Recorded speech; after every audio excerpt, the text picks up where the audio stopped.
in the New Testament is the Christ connection. క్రొత్త నిబంధనలోని అత్యంత గొప్ప ప్రత్యక్షత క్రీస్తుతో గల సంబంధమే అని నేను అనుకుంటున్నాను. This is my witness. ఇది నా సాక్ష్యమై ఉన్నది. Jesus Christ walked into our bedroom. యేసుక్రీస్తు మా పడక గదిలోనికి నడిచి వచ్చెను. Not on the floor. అయితే నేలపై కాదండి, In the air. గాలిలో వచ్చెను. His eyes were like blazes of blue fire. ఆయన కన్నులు నీలి మంట యొక్క అగ్ని జ్వాలల వలె ఉన్నవి. But not anger. అయితే అది కోపం కాదు గాని Burning love. అది మండుచున్న ప్రేమయై ఉన్నది. His feet were like pillars of integrity. ఆయన పాదములు నిజాయితీకి నిదర్శనములు. It's as fresh to me tonight as it was then.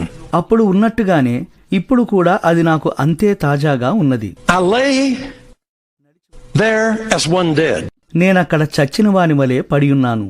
I couldn't move a finger or a toe. నేను నా వ్రేళ్లను కూడా కదల్చలేకపోయాను. Water poured out of my eyes, but I wasn't crying. నా కనుల నుండి కన్నీరు కారుచున్నది కానీ నేను ఏడవటం లేదు. It's too much for the physical body. ఈ భౌతిక శరీరం దానిని తట్టుకోలేకపోయాను. I don't know how long it was before I was able to get on my face on the floor. నేను పైకి లేవగలుగుటకు ముందు ఎంతసేపు అలాగున్నానో నాకు తెలియదు.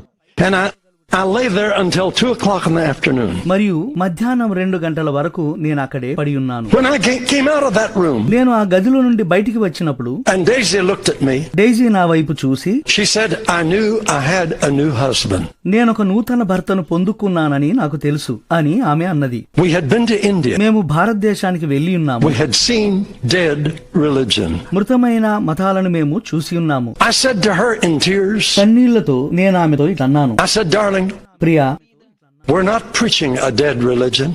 మనమొక చచ్చిన మతాన్ని ప్రకటించుటలేదు. We're preaching a living Christ. మనము జీవించుచున్న క్రీస్తుని ప్రకటిస్తున్నాము. He's alive. ఆయన సజీవుడు. I'll never forget what that did to me. అది నాకు ఏమి చేసినదో దానిని నేనెన్నడూ మరువను. I was popular. నేను ప్రజాదరణ పొందాను. I was successful. నేను విజయవంతుడనయ్యాను. But I was empty. అయితే నేను ఖాళీగా ఉన్నాను. But when I saw Jesus, కానీ నేను యేసును చూసినప్పుడు all of that faded. అదంతయు గతించిపోయాను. Now that don't mean I turned against them. ఇప్పుడు నేను వారికి వ్యతిరేకంగా మారానని దాని అర్థం కాదు. They're not to blame for the way I was. ఆ విధానానికి వారు నిందించబడవలసిన వారు కారు. It was me. అది నేనే. I aspired to popularity. నేను పేరు ప్రఖ్యాతి కొరకు ఆశపడ్డాను. But when I saw Jesus, కానీ నేను యేసును చూసినప్పుడు oh, my life was changed. నా జీవితం అంతా మారిపోయినది. I knew Jesus was real. యేసు నిజమని నేను ఎరిగి ఉన్నాను. Right after that, Gordon Lindsay brought Brother Branham to Portland, Oregon. సరిగ్గా దాని తర్వాత గార్డెన్ లిండ్సే పోర్ట్లాండ్ ఓరగాన్కు సహోదరుడు బ్రెన్హామ్ ను తీసుకుని వచ్చాడు. In the big city auditorium that seats 8,000 people. 8,000 మందికి సరిపడా కుర్చీలున్న ఆ గొప్ప నగర ఆడిటోరియంలో We sat in the third balcony. మేము 3వ బాల్కనీలో కూర్చున్నాము. This gentle little man came out on the platform. ఆ చిన్న దీనుడైన వ్యక్తి వేదిక పైకి వచ్చాడు. He was like Christ to me. ఆయన నాకు క్రీస్తు వలె అనిపించాడు. He spoke very careful. ఆయన చాలా జాగ్రత్తగా మాట్లాడాడు. If you know that name, forget all the silly things that have happened in later years. మీరు ఆ పేరుని ఎరిగినేళ్ల ఆ తర్వాత ఇక్కడ జరిగిన ఆ వెర్రి విషయములన్నీ మర్చిపోయాడు. But at the time that I knew him, కానీ నేను ఆయనని ఎరిగిన ఆ సమయంలో మాత్రం he represented Christ to me. ఆయన నాకు క్రీస్తుకు ప్రతినిధిగా అనిపించాడు. He preached tender, ఆయన మృదువుగా బోధించాడు, but firm. కానీ స్థిరంగా మాట్లాడాడు. And when he got through preaching, మరియు ఆయన ప్రసంగం ముగించిన తర్వాత hundreds of people came and accepted Christ. 100 మంది జనాలు వచ్చి క్రీస్తును స్వీకరించారు. I wanted to be able to do that. నేను కూడా అట్లు చేయగలగాలి అనుకున్నాను. Then he called for the sick. ఆయన రోగుల కొరకు పిలిచినప్పుడు Marvelous miracles took place as we watched. మేము చూస్తుండగానే గొప్ప అద్భుతములు జరిగినవి.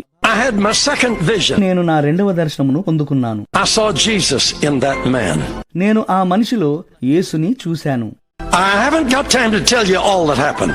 జరిగినదంతా మీకు చెప్పడానికి నాకు సమయం లేదు. There was a girl that was born deaf and dumb. గుడ్డిదిగా మరియు మూగదిగా పుట్టిన ఒక పాప అక్కడ ఉండి ఉన్నది. Remember now, I was a noise-making Pentecostal. గుర్తుంచుకోనండి, నేను ఒక గోల చేసే పెంతుకోస్తువాణ్ణి ఉన్నాను. We were scared of devils. మేము దయ్యములకు భయపడతాము.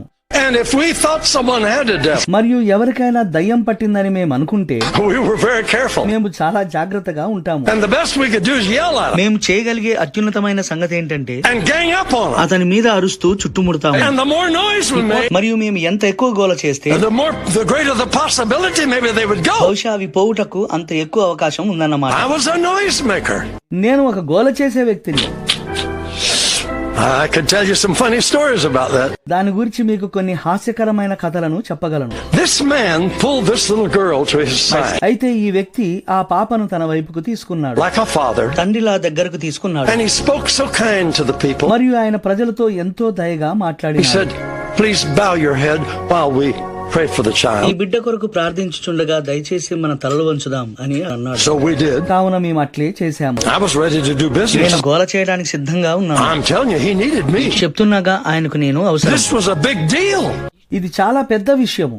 I mean, I had never tackled a deaf and dumb devil. నేనెప్పుడూ మూగా మరియు చెవిటి దయ్యంతో వ్యవహరించలేదు. This is a serious challenge. ఇది ఒక తీవ్రమైన సవాలు. So you imagine how I'm revving up. ఇక నేను ఏ విధంగా గోల చేయుచున్నానో మీరు ఊహించుకోండి. You know, this is going to be a big thing. మీకు తెలుసా ఇది గొప్ప విషయం అవ్వబోతుంది. This man, మరియు ఈ వ్యక్తి, I'll never forget his prayer. నేను అతని ప్రార్థననెన్నడూ మర్చిపోను. Just quiet, అతడు నిశ్శబ్దంగా ఉన్నాడు but firm. కానీ నిశ్చయతతో ఉన్నాడు. He said, thou dumb and deaf spirit, ఇట్లా అన్నాడు, చెవిటి మరియు మూగదానివైన ఓ ఆత్మ, I adjure thee by the name of Jesus Christ of Nazareth, నజరేడైన యేసు క్రీస్తు నామమున నీకు ఆజ్ఞాపించుచున్నాను, leave the child ఈ పాపను విడిచిపెట్టుము, and enter her no more. ఈమెలోనికి ఎన్నడూ ప్రవేశించకుము. Silence. నిశ్శబ్దమాయెను. Wow, I was churned. ఓ నేను ఊగుతూ ఉన్నాను. We're going to work on this deal now. మనం ఇప్పుడు ఈ విషయమై పని చేయబోచున్నాము. And you know what he did? అయితే ఆయన ఏమి చేశాడో మీకు తెలుసా? I was shocked. నా మతిపోయినది. He said, audience, అతడు ప్రేక్షకులారా, you can lift your heads now. ఇప్పుడు మీ తలలు ఎత్తవచ్చు. The evil spirit has left the child. దుష్టాత్మ ఈ బిడ్డను వదిలిపెట్టింది. She's well. ఆమె బాగైనది. I thought, how do you know? నేను ఇట్లా అనుకున్నాను, నీకెలా తెలుసు? We ain't even made noise yet. మేమింకా కనీసం గోలైనా చేయలేదు కదా. How? That girl was healed. మరి ఏ విధంగా ఆ అమ్మాయి స్వస్థత పొందుకున్నది? I saw Jesus in that man. నేను ఆ మనిషిలో యేసుని చూశాను. But believe me, my friend, నా స్నేహితుడా, నన్ను నమ్ము. this gospel work, ఈ సువార్త పనిచేస్తుంది. how big can possible be in you? నీలో ఎంత గొప్పగా అది సాధ్యమవుతుందో చూడు. Stretch, సాగిపోండి, stretch, సాగిపోండి, reach out, అందుకోండి, only believe. కేవలం నమ్మండి. All things are possible సమస్తము సాధ్యమే. if you can only believe. మీరు కేవలం నమ్మగలిగితే, God says, దేవుడు చెప్పుచున్నాడు, because I love you, నేను మిమ్మల్ని ప్రేమిస్తున్నాను గనుక you're my choice. మీరు నా ఎన్నికై ఉన్నారు. I am with you. నేను మీతో ఉన్నాను. I'll never leave you. నేను మిమ్మల్ని ఎన్నడూ ఎడబాయను. May it be so in your life. నీ జీవితంలో అట్లు కలుగునుగా. In the name of Jesus Christ. యేసు క్రీస్తు నామములో. Hallelujah. హల్లెలూయా. Amen. ఆమేన్.